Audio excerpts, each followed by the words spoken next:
UP की एक ऐसी लेडी डॉन जिसके एक इशारे पर जमीनों पर कब्जा हो जाता था।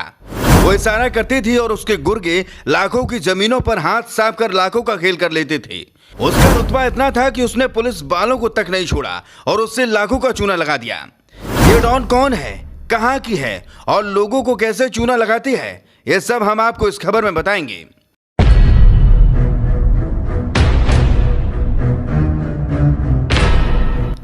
एक फिल्म का डायलॉग तो आपने सुना ही होगा कि डॉन को पकड़ना मुमकिन ही नहीं नामुमकिन है।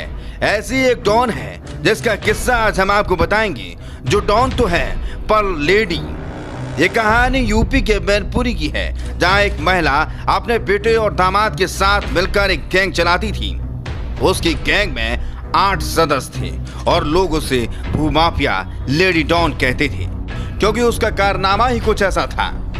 दरअसल यह महिला सबसे पहले अपने गुर्गों से किसी बड़े मुर्गे की तलाश करवाती थी, मतलब किसी ऐसे शख्स की जो जमीन लेने का इच्छुक हो, और उसके बाद खुद उस जमीन की मालकिन बन फर्जी कागजात तैयार करके लाखों रुपयों में उस जमीन का सौदा कर देती थी।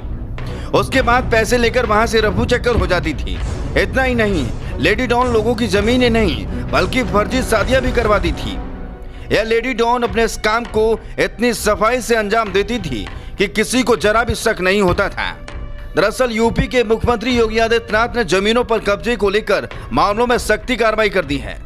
मैनपुरी एसपी कमलेश दीक्षित के निर्देश में माफिया के खिलाफ एंटी भूमाफिया के तहत कार्रवाई की जा रही है और इसी को लेकर बेबर पुलिस ने 8 लोगों पर गैंगस्टर की कार्रवाई की है। ताज्जुब की बात यह है कि जिस गैंग के ऊपर पुलिस ने कार्रवाई की है उसकी मुखिया महिला है और ये महिला अपने दामाद व अन्य के साथ मिलकर जमीन के फर्जी बैनामा कर लोगों से धोखाधड़ी करती थी। एसपी के अनुसार गिरोह की सरगना आदिशा देवी, आनंद कुमार और मोहित, विपन और पुन्नी, हिस्ट्री सीटर जगपाल और जयपाल सिंह, अंकित, आदित्य, योगेंद्र और सोनू को गैंगस्टर में नियुक्त किया गया है। पुलिस इन लोगों द्वारा अपराध से अर्जित की गई संपत्ति के आद के बारे में जानकारी जुटा रही है। इस जांच के बाद कुर्की की कार्रवाई भी अमल में लाई जाएगी। एसपी कमलेश दीक्षित ने बताया है कि अपराध को किसी भी कीमत पर जनपद में पनपने नहीं दिया जाएगा। एंटी भूमाफिया के तहत कार्रवाई से इस अपराध को जड़ से खत्म किया जाएगा।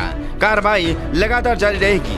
वहीं एंटी भूमाफिया के तहत गैंगस्टर के आरोपी बनाई गई आदिशा देवी के गैंग में दामाद व पुत्र भी सक्रिय सदस्य है। यह लोग सीधे सीधे लोगों को जमीन का लालच देकर जाल में फंसाते थे। इसके बाद लाखों रुपया हड़पने के बाद गायब हो जाते थे। गैंग के सभी सदस्यों के खिलाफ आपराधिक मामले दर्ज हैं। लोगों ने जमीन की खरीद फरोख्त कर धोखाधड़ी करने वाली आदिशा देवी और श्रेष्ठ कुमारी दन्नाहार के गांव बटरौली की रहने वाली है। वह अपने पुत्र पन और पुन्नी व दामाद के साथ गैंग चलाती थी। जमीनों की फर्जी मालकिन बनकर बैनामा कर जमीन का स्थान बदल कर बैनामा कर लेती थी और अपराध में संलिप्तता थी। आदिशा देवी ने अप्रैल माह में शेष कुमारी बनकर नगला देवी थाना बेवर निवासी परिषदीय शिक्षक राहुल कुमार के साथ फर्जी बनामा कर 43 लाख रुपए की धोखाधड़ी की थी। एक रिटायर्ड पुलिसकर्मी के साथ भी 15.20 लाख रुपए और वर्ष 2019 के मामले में भी 50 लाख रुपए से अधिक की धोखाधड़ी का मामला सामने आया था।